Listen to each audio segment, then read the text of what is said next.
నమస్తే welcome to స్వతంత్ర నేను నిత్య శ్రీనివాస్ బులెటిన్ ముందుగా హెడ్లైన్స్ చూద్దాం. శ్వేతపత్రాల హామీల ఎగవేత పత్రాల కాంగ్రెస్ పై హరీష్ రావు ఫైర్.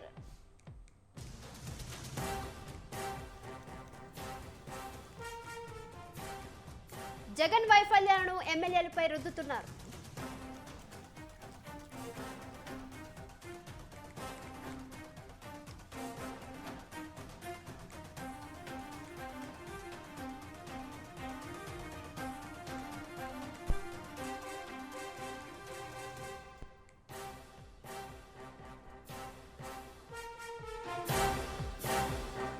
వరంగల్ ఎంజీఎంలో కరోనా కలకలం 25 కేసులు నమోదు.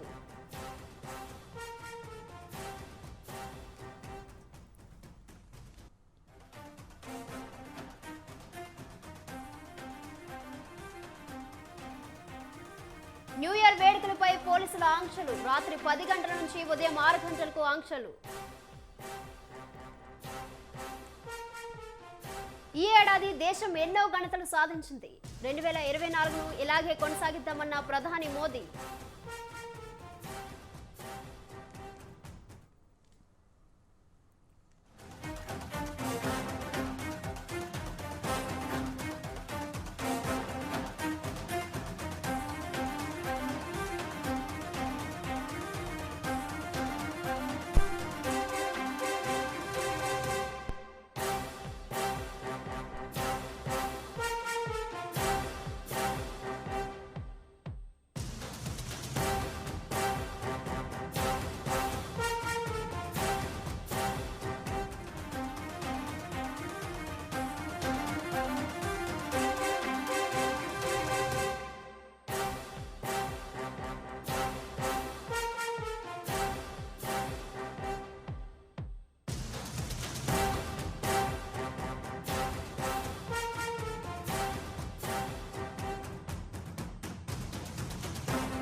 బ్రేకింగ్ న్యూస్ చూస్తున్నాం. విశాఖలో దారుణం వెలుగు చూస్తుంది. ఓ యువతిపై 11 మంది అత్యాచారం జరిపారు. ఆలస్యంగా వెలుగు చూసిన ఈ ఘటన కలకలం రేపుతుంది.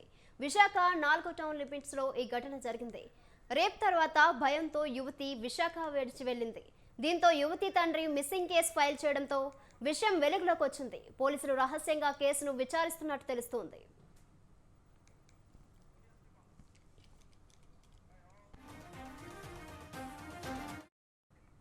విశాఖలో నివాసం ఉంటున్న ఓ యువతి ఓ యువకుడిని ప్రేమించింది. వారం రోజుల క్రితం మాట్లాడుకుందామని యువతిని ఓ హోటల్ గదికి తీసుకెళ్లాడు.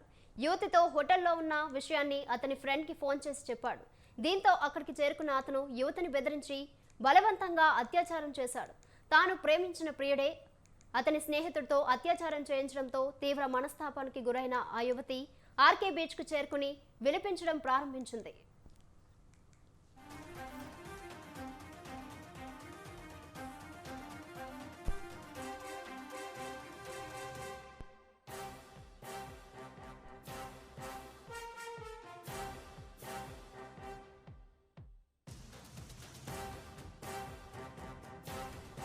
అదే బీచ్లో సందర్శకులకు ఫోటోలు తీసే ఓ ఫోటోగ్రాఫర్ ఆమెను గమనించి ఓదార్చినట్టు నటించి నేనున్నానంటూ నమ్మించి స్నేహితుల గదికి తీసుకెళ్లాడు.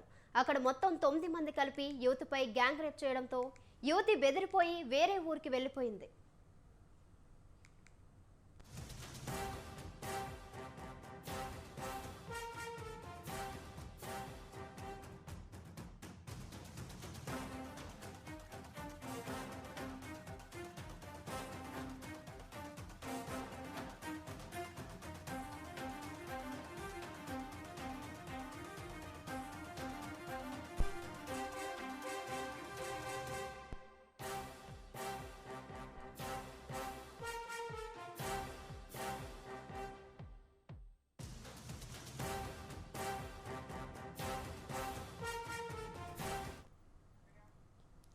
యువతి ఇంటికి రాకపోవడంతో తల్లిదండ్రులు 4 టౌన్ పోలీసులకు మిస్సింగ్ కంప్లైంట్ ఇచ్చారు.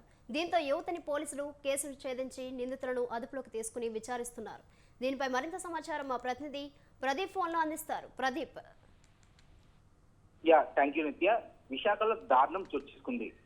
11 మంది ఏదైతే 11 మంది యువకులు కేవలం ఒక యువతిపై గ్యాంగ్ రేప్ చేయడం జరిగింది. ఈ గ్యాంగ్ రేప్ వెనకాల కూడా ఎవరైతే యువతి బాయ్ ఫ్రెండ్ ఉన్నాడో బాయ్ ఫ్రెండ్ యువతితో మాట్లాడాలి అంటూ కూడా fourth town police station surrounding లో ఏదైతే ఒక రూమ్ తీసుకెళ్లి కూడా ఆ అబ్బాయి తనైతే బలవంతం చేయడమే కాకుండా అక్కడ ఎవరైతే ఆ యువకుడు ఫ్రెండ్ కూడా బాయ్ ఫ్రెండ్ కూడా వీళ్ళిద్దరూ కలిపి ఆ యువతిని పాడు చేయడంతో కూడా యువతి మనస్తాపం గురయ్యి కూడా ఏదైతే విశాఖపట్నం ఆర్కే బీచ్ వెళ్లి ఆ యువతి బాధపడుతున్న సమయంలో ఎవరైతే విశాఖపట్నం ఏదైతే బీచ్ లో ఉన్న సందర్శకులకు ఫోటోలు తీసే కెమెరామెన్లు ఎవరైతే ఉన్నారో అందులో ఒక యువకుడైతే ఆ యువతికి ఓదార్చిన చేసి కళ్ళపిల్లి మాటలు చెప్పి కూడా నేనున్నానంటూ కూడా ఆ యువతిని ఆ యొక్క యువకుడు రూమ్ తీసుకువెళ్లడంతో కూడా ఆ రూమ్ లో ఎవరైతే ఈ యొక్క ఫోటోగ్రాఫర్లు ఎవరైతే ఉన్నారో బీచ్ రోడ్ లోని ఈ యొక్క ఫోటోలు తీసిన వ్యక్తులు ఎవరైతే ఉన్నారో మొత్తం 9 మంది కలిపి కూడా ఆ యువతి పైన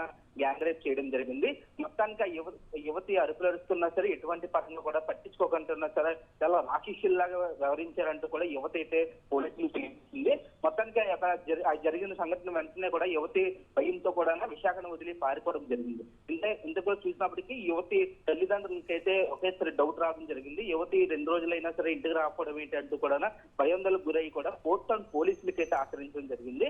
ఫోర్త్ టౌన్ పోలీసులు వెంటనే కేసు నమోదు చేసి ఆ యువతిని అయితే వెంటనే ఆ యొక్క కేసు ఛేదించి కూడా ఆ యువతిని పట్టుకోవడం జరిగింది. యువతిని పట్టుకున్న వెంటనే కూడా యువతి పోలీసులకి అయితే భయంకరమైన నిజాలు చెప్పినప్పటికీ పోలీసులకి అయితే ఒకేసారి షాకింగ్ అయ్యే సన్నివేశాలు అయితే పోలీసులకి ఎదురయ్యాయి. మొత్తానికి ఆ యొక్క యువతి అయితే ప్రతి ఒక్కరు ఎవరెవరైతే ఐడెంటిఫై చేశారంటూ కూడా యువతి అయితే ప్రతి ఒక్కటి వివరించి చెప్పడంతో కూడా పోలీసులు వెంటనే ఆ యొక్క యువకులు ఎవరైతే ఈ యొక్క దారుణానికి ఇదయ్యారో వాళ్ళందరినీ కూడా పోలీసులు అయితే విచారణ చేశారు. విచారణ చేసిన అనంతరం కూడా వాళ్ళపైన పలు రకాల కేసులు వేసి కూడా విచారణ జైలుకి అయితే పంపించడం జరిగింది. మొత్తానికి యువతి పైన అయితే చాలా దారుణం అనుకోవచ్చు. మొత్తం 11 మంది కలిపి కూడా యువతిపై గ్యాంగ్ రేప్ చేయడంతో కూడా విశాఖ మొత్తం కూడా సెన్సేషన్ గా మారింది. అయితే ఇదే సంఘటనలో ఫోర్త్ టౌన్ పోలీసులు కూడా నిన్నటి నుంచి ఎవరైతే ఈ యొక్క బీచ్ రోడ్ లోని యొక్క ఫోటోగ్రాఫర్లు ఉన్నారో ఈ ఫోటోగ్రాఫర్లకి అయితే నిన్నటి నుంచి కూడా సాయంత్రం నుంచి కూడా పట్టుకోవడం జరిగింది. మొత్తానికి ఈ యొక్క యువతిని అయితే 2-3 రోజుల నుంచి చాలా రకాలుగా హింసించి కూడా గ్యాంగ్ రేప్ చేయడంతో కూడా ఆ యువతి పైన ఎటువంటి పరంగా కూడా ఏవైనా ఆ యువతికి ఏమైనా ఇబ్బందులు కలిగాయంటూ కూడా వైద్యులతో కూడా పరీక్షలు అయితే పోలీసులు చేయించడం నిరంతరం కూడా మిగతా ఎవరెవరైతే ఈ యొక్క దారుణానికి చేస్తారో వాళ్ళందరినీ కూడా ఇంకా పోలీసులు ఎట్టి పరిస్థితుల్లో వదిలేదు లేదంటూ కూడా పోలీసులు తేల్చి చెప్పినట్టు తెలుస్తుంది. ఇంకా 3 అయితే ఇంకా పరాల్లో ఉన్నారు, వాళ్ళని కూడా త్వరలో పట్టుకుంటామంటూ కూడా పోలీసులు తెలిపారు. నిత్య సో ప్రదీప్, అత్యాచారానికి పాల్పడిన వారంతా ఎక్కడి వారు, ఇతర వివరాలు ఏమైనా తెలుసా? మొత్తానికి అత్యాచారానికి పాల్పడిన వాళ్ళు ఎవరైతే ఉన్నారో ఆ యొక్క యువతి బాయ్ ఫ్రెండ్ ఎవరైతే ఉన్నారో బాయ్ ఫ్రెండ్ తో పాటు వాళ్ళ ఫ్రెండ్ వీళ్ళిద్దరూ ఫోర్త్ టౌన్ సరౌండింగ్ లోనే విశాఖలోనే ఉంటారు. అలాగే వీళ్ళిద్దరే కాకుండా ఎవరైతే బీచ్ రోడ్ లో సందర్శకులకి ఫోటోలు తీసేయడానికి ఎవరైతే ఉంటారో బీచ్ రోడ్ లోనే ఈ కెమెరాస్ పట్టుకొని అలాంటి వాళ్ళందరూ కూడా 1 టౌన్ పోలీస్ స్టేషన్ పాత పోలీస్ స్టేషన్ సరౌండింగ్ లో ఉన్న వ్యక్తులే అని చెప్పి కూడా పోలీసులు అయితే గుర్తించడం తెలిసింది. వీళ్ళందరూ విశాఖకు చెందిన వ్యక్తులే. వీళ్ళందరూ కూడా కేవలం ఈ యొక్క యువతిని, ముఖ్యంగా ఒక యువతి బాయ్ ఫ్రెండ్ ఇలాగ నమ్మించి మోసం చేసింది కాకుండా యువతి ఏదైతే ఈ యొక్క మనస్తాపం గురయ్యి కూడా విశాఖపట్నం బీచ్ రోడ్ లోకి వెళ్లి కన్నీరు ఏదైతే యువతి బాధపడుతూ ఆ యొక్క బీచ్ రోడ్ లో కూర్చుందో యువతకైతే ఈ యొక్క ఫోటోగ్రాఫర్ అయితే ఒక ఫోటోగ్రాఫర్ లేనిపోయిన మాటలని చెప్పి నేను నీకున్నాను, నువ్వు ఎటువంటి బాధపడకు, ఆ అబ్బాయి ఇలా మోసం చేశాడు నీకు అని చెప్పేసి లేనిపోయిన కళ్ళబుల్లి మాటలు చెప్పి ఆ యువతనైతే చాలా వరకు నమ్మించడం జరిగింది. ఆ యువతకైతే నువ్వు ఎక్కడికి వెళ్తావు, ఇంటికి వెళ్ళకూడదు, నువ్వు ఇప్పుడు ఇంటికి వెళ్తే మళ్ళీ ఎక్కడికి వెళ్ళిపోతావు అంటూ కూడా లేనిపోయిన కళ్ళబుల్లి మాటలు చెప్పి ఆ యువకుడు ఎవరైతే ఈ యొక్క ఫోటోగ్రాఫర్లు అందరూ వీళ్ళందరూ బ్యాచిలర్స్ మాట, ఈ బ్యాచిలర్స్ ఉన్న రూమ్ కి తీసుకెళ్లి ఆ యువతిని రాత్రిపూట్ల తీసుకువెళ్లి కూడా మొత్తం అంతా రాక్షసుల్లాగా ఈ యొక్క యువతపై పడుతున్నా యువతకు చెప్తుంది పోలీసులతోటి, నేను వద్దంటున్నా సరే చాలా వరకు నన్ను హింసించి కూడా నన్ను కొట్టి కూడా చాలా ఇబ్బంది కలిగేలాగా నా మీద అయితే వీళ్ళు ప్రవర్తించారంటూ కూడా యువత ఏదో చెప్పినప్పటికీ కూడా పోలీసులకి అయితే చాలా వరకు కన్నీరు ఈ పరిస్థితి అయితే కనబడింది. అయితే ఈ యువతి ఏదైతే ఈ 9 మంది ఫోటోగ్రాఫర్లు ఎవరైతే ఉన్నారో ఈ 9 మంది ఫోటోగ్రాఫర్లు కూడా మళ్ళీ బీచ్ రోడ్ లో లోనే వాళ్ళ ఉద్యోగాలు కాబట్టి వాళ్ళు బీచ్ రోడ్ లోనే ఫోటోలు తీసి ఉద్యోగం కాబట్టి వాళ్ళందరూ అక్కడే దొరికారు మళ్ళీ పోలీసులకు కూడా. వెంటనే పోలీసులు ఈ విషయం తెలియగానే పోలీస్ కమిషనర్ ఎవరైతే విశాఖపట్నం పోలీస్ కమిషనర్ రవిశంకర్ అయ్యన్నారు కూడా దీనిపై పూర్తిగా సీరియస్ గా కూడా దీన్ని ఎట్లాగైనా సరే వీళ్ళందరికీ శిక్ష పడాలి అంటూ కూడా మొత్తం పోలీస్ డిపార్ట్మెంటే కదిలింది నిత్య. సో ప్రదీప్, పోలీసులు ఆ యువతిని కుటుంబ సభ్యులకి వద్ద చేర్చారా? ప్రస్తుతం అయితే పోలీసులు దీంట్లోనే ఉన్నట్టు తెలుస్తుంది నిత్య.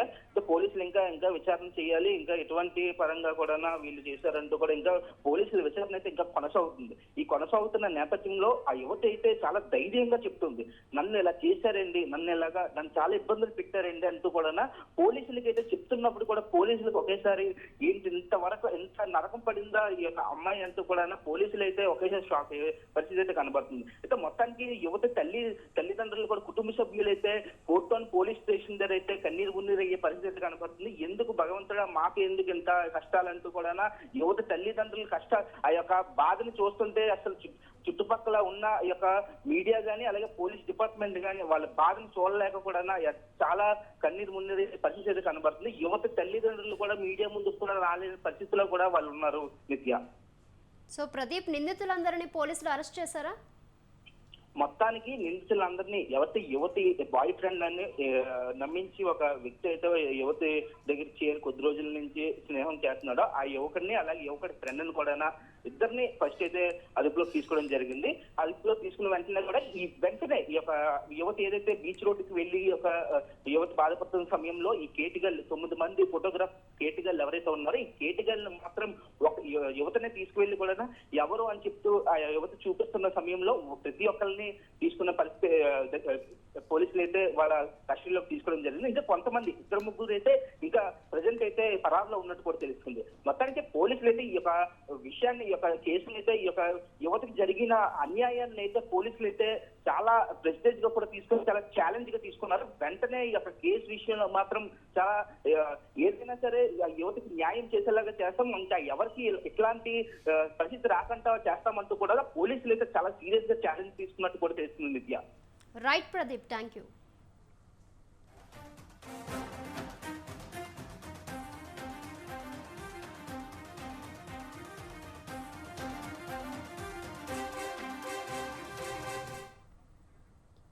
రెండు తెలుగు రాష్ట్రాల్లో న్యూ ఇయర్ వేడుకలు ప్రారంభమయ్యాయి. కొత్త సంవత్సరంలో అడుగు పెడుతున్న వేళ రోడ్డు ప్రమాదాలు జరగకుండా ముందస్తు జాగ్రత్తల్లో భాగంగా ఫ్లైఓవర్ మూసివేయనున్నట్లు పోలీసులు నిబంధనలు విడుదల చేశారు. రాత్రి 10 గంటల నుంచి రేపు ఉదయం 5 గంటల వరకు అన్ని ఫ్లైఓవర్లు ఔటర్ రింగ్ రోడ్ క్లోజ్ చేస్తారు. వాహనదారులు drunk and drive, over speed లాంటి ట్రాఫిక్ ఉల్లంఘనలు చేస్తే కఠిన చర్యలు ఉంటాయని, జైలు శిక్ష, జరిమానా ఉంటాయని హెచ్చరించారు. ఫ్లైఓవర్ నిబంధనల మీద మరింత సమాచారం మా ప్రతినిధి రాజు అందిస్తారు. న్యూ ఇయర్ వేడుకలు ఘనంగా ప్రారంభమయ్యాయి. ముఖ్యంగా న్యూ ఇయర్ వేడుకల్లో ఎటువంటి ప్రమాదాలు జరగకుండా, రోడ్డు ప్రమాదాలు జరగకుండా కూడా ఇప్పటికే పోలీసు అధికారులు నిబంధనలు విధించారు. ముఖ్యంగా హైదరాబాద్లో జంట నగరాల్లో ఉన్నటువంటి ప్రధాన ఫ్లైఓవర్లు ఏవైతే ఉంటాయో వాటి రాత్రి 10 గంటల నుంచి రేపు ఉదయం 5 గంటల వరకు కూడా పూర్తిగా ఈ ఫ్లైఓవర్లను మూసివేస్తున్నట్లయితే పోలీసులు తెలియజేశారు. అంతేకాకుండా ముఖ్యంగా ప్రతి ఇంట్లో సంతోషంగా ఈ యొక్క న్యూ ఇయర్ వేడుకలు జరుపుకోవాలి. అంతేకాకుండా ఈ ఫ్లైఓవర్ల పైన ఎక్కువగా ప్రమాదాలు జరిగేటటువంటి అవకాశం ఉంటుంది. ముఖ్యంగా అటు ఓవర్ స్పీడ్తో మద్యం సేవించి వాహనాలు నడపడం ద్వారా ప్రమాదాలు జరిగేటటువంటి అవకాశం ఉంది కాబట్టి ఈ యొక్క నిర్ణయం తీసుకున్నారు. అంతేకాకుండా హైదరాబాద్కు మణిహారంగా ఉన్నటువంటి ఔటర్ రింగ్ రోడ్ సైతం ఇవాళ నైట్ 11 గంటల నుంచి రేపు 5 గంటల వరకు కూడా పూర్తిగా క్లోజ్ చేస్తామని ఇప్పటికే తెలియజేసినటువంటి పరిస్థితి ఉంది. అంతేకాకుండా ప్రధానంగా ఔటర్ రింగ్ రోడ్ గుండా అలాగే పీవీ ఎక్స్ప్రెస్ గుండా వెళ్ళేటటువంటి వాహనదారులు విమానాశ్రయానికి వెళ్ళేటటువంటి ప్రయాణికులు ఎవరైతే ఉంటారో వారికి ఫ్లైట్ టికెట్ చూపిస్తే మాత్రమే ఆ వేలో అనుమతి ఉంటుందని కూడా చెప్పడం జరిగింది.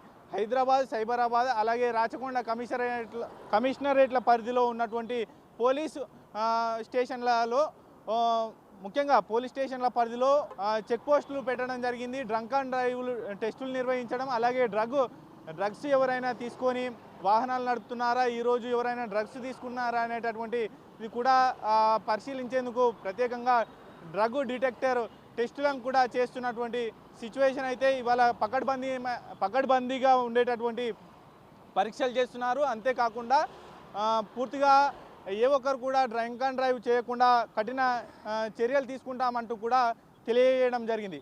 ఇది ఓవరాల్గా న్యూ ఇయర్ వేడుకలకు సంబంధించినటువంటి ఫ్లైఓవర్ల మీద ఉన్నటువంటి ఆంక్షలు ఇవాళ 10 గంటల నుంచి రేపు ఉదయం 5 గంటల వరకు ఈ యొక్క ఆంక్షలు కొనసాగుతాయి. అంతేకాకుండా పూర్తిగా ఈ న్యూ ఇయర్ వేడుకల్లో మద్యం సేవించిన వారు అలాగే ఎవరు కూడా ఈ యొక్క రోడ్ల మీదకి ఎక్కువ సంఖ్యలో రావడం లాంటివి చేయకూడదు. వచ్చినా కానీ ఇతర అంటే మద్యం సేవించని వారు ఎవరైతే ఉంటారో వారు మాత్రమే డ్రైవింగ్ చేయాలంటూ కూడా పోలీసులు తెలుపుతున్నటువంటి పరిస్థితి అయితే ఉంది. ఓవరాల్గా న్యూ ఇయర్ వేడుకల్లో ఏ ఒక్కరి ఇంట కూడా విషాదాలు ప్రమాదాలు జరగకుండా తీసుకునేటటువంటి ముందస్తు జాగ్రత్తల్లో భాగంగా పోలీసులు ఇప్పటికే ఈ నిబంధనలు విడుదల చేసినటువంటి సిచ్యువేషన్ అయితే కనిపిస్తూ ఉంది. కెమెరా పర్సన్ శ్రీనివాస్తో రాజు, స్వతంత్ర టీవీ, హైదరాబాద్.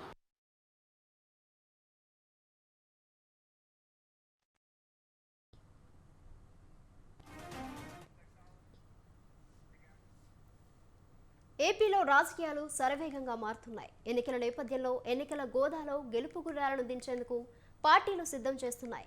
ఇంకా రాజకీయాల్లో చెప్పుకునే హాట్ నియోజకవర్గాలలో విజయవాడ కీలకం. విజయవాడ గడ్డ ఈసారి ఎవరికి అడ్డాగా నిలుస్తుందో అని అంతా ఎదురుచూపులు చూస్తున్నారు. అధికార పార్టీ వైసీపీ విజయవాడ అసెంబ్లీ స్థానాలను ఎలాగైనా గెలిపించుకోవాలని పావులు కదుపుతుంది.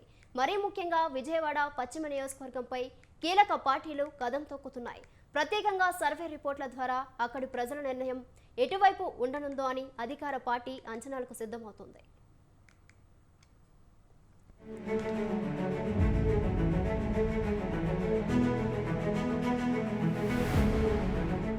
విజయవాడ పశ్చిమ నియోజకవర్గం ఓ స్పెషల్. ఇక్కడ నుంచి 2014, 2019లో వైసీపీ అభ్యర్థులు విజయం సాధించారు. 2014లో వైసీపీ నుంచి జలీల్ ఖాన్ పోటీ చేసి టీడీపీలోకి వెళ్లటంతో 2019 ఎన్నికల్లో వెల్లంపల్లి శ్రీనివాస్ ని అదృష్టం వరించింది. అంతేకాక వెల్లంపల్లికి మంత్రి పదవి కూడా దక్కింది. దీంతో విజయవాడ వెస్ట్ అద్భుతంగా అభివృద్ధి చెందింది. అయితే కొండ ప్రాంత ప్రజలకు న్యాయం జరుగుతుందని అందరూ భావించారు. దేవాదాయ శాఖ మంత్రిగా అవకాశం వస్తే స్థానికంగా ఉన్న దుర్గమ్మవారి దేవాలయాన్ని ఎంతోగానో అభివృద్ధి చేస్తారని అనుకున్నారు. దుర్గగుడి అభివృద్ధిలో భాగంగా 1000 కోట్లు అవినీతి జరిగిందని జనసేన పార్టీ అభ్యర్థి పోతిన మహేష్ ఆరోపించారు. ప్రముఖ దేవాలయాల్లో అభివృద్ధి పనుల పేరుతో కోట్లు దోచుకున్నారని ప్రతిపక్ష పార్టీలు విమర్శలు చేశాయి. స్థానికంగా ఉన్న దేవాలయంలో మంత్రి గారు చక్రం తిప్పడం, అక్కడ ఈవోలు ఎవరు వచ్చినా ఆయన కనుసన్నులోనే పని చేయాలని, లేకపోతే ఊస్టింగ్ అవ్వాల్సిందేనని ప్రచారం జరిగింది.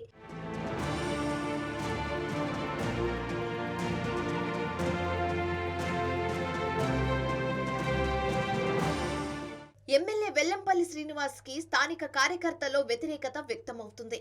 ఆయనకు మరోసారి అవకాశం ఇస్తే వైసీపీని గెలిపించేదే లేదని స్థానికంగా గుసగుసలు వినిపిస్తున్నాయి. సొంత పార్టీ కార్యకర్తల కోసం ఏ విధంగానూ ఉపయోగపడకపోగా కనీసం తమను పట్టించుకోవట్లేదని ఆవేదనతో ఉన్నారు. గతంలో ఒక కార్యక్రమానికి హాజరైన ప్రభుత్వ ప్రధాన సలహాదారులు సజ్జల వ్యాఖ్యలతో వెల్లంపల్లికి ఊరట వచ్చిందని అందరూ అనుకున్నారు. విజయవాడలో ప్రస్తుతం ఉన్న వాళ్ళని వచ్చే ఎన్నికల్లో గెలిపించాలని ప్రజలకు పిలుపునివ్వటంతో మరోసారి మంత్రికి అవకాశం ఉందని వెల్లంపల్లి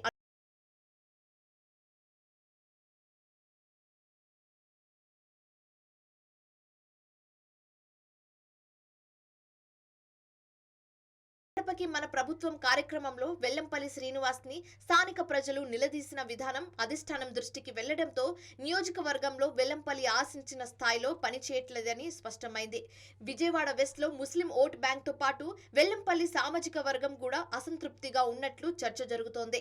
దీంతో తాజాగా తెరపైకి విజయవాడ వెస్ట్ లో ఒక బీసీ మహిళని నిలబెడతారని ప్రచారం జరుగుతోంది. అంతేకాక సీఎంఓ నుంచి పిలుపు వచ్చినప్పుడు వెల్లంపల్లి శ్రీనివాస్ తో విజయవాడ మేయర్ భాగ్యలక్ష్మి వెళ్లటంతో ఈసారి వెస్ట్ లో మేయర్ ని దించుతారని సోషల్ మీడియాలో వార్త చక్కర్లు కొట్టింది.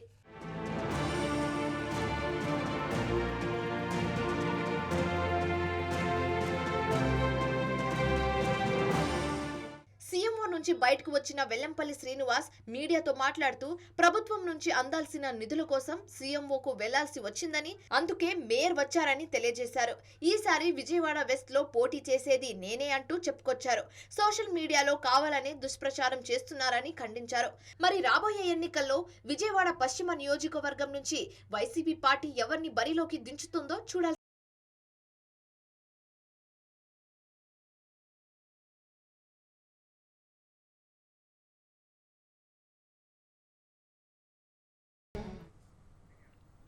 మరో ప్రతిష్టాత్మక ప్రయోగానికి ఇస్రో సిద్ధమైంది. కొత్త ఏడాదిలో సరికొత్త ప్రయోగానికి ఏర్పాట్లు పూర్తి చేసింది.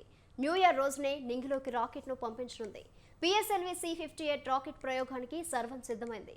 ఉదయం 8:10 కౌంట్డౌన్ ప్రక్రియ ప్రారంభమైంది. సోమవారం ఉదయం 9:10 పిఎస్ఎల్వి C-58 నిప్పులు చెరుగుతూ నింగిలోకి దూసుకుపోనుంది. కౌంట్డౌన్ ప్రక్రియ 25 గంటల పాటు కొనసాగనుంది.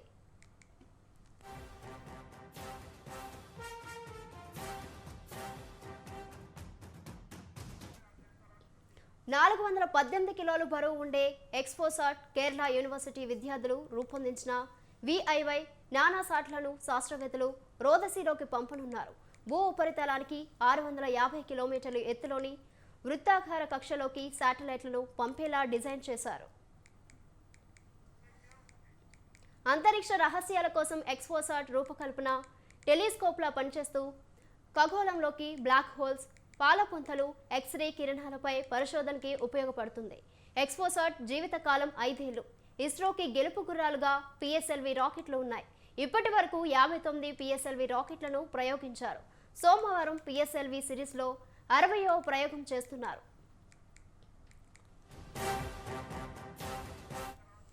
5 నెలల పాటు కక్షలో తిరగనున్న ఎక్స్పోసాట్ కీలకమైన సమాచారాన్ని సేకరించేలా ఇస్రో ఏర్పాట్లు చేసింది.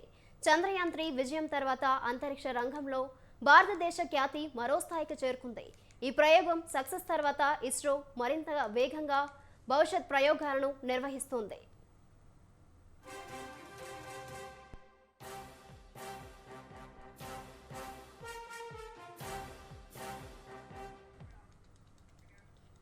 ఇవి బులెటిన్ డీటెయిల్స్. కీప్ వాచింగ్ స్వతంత్ర.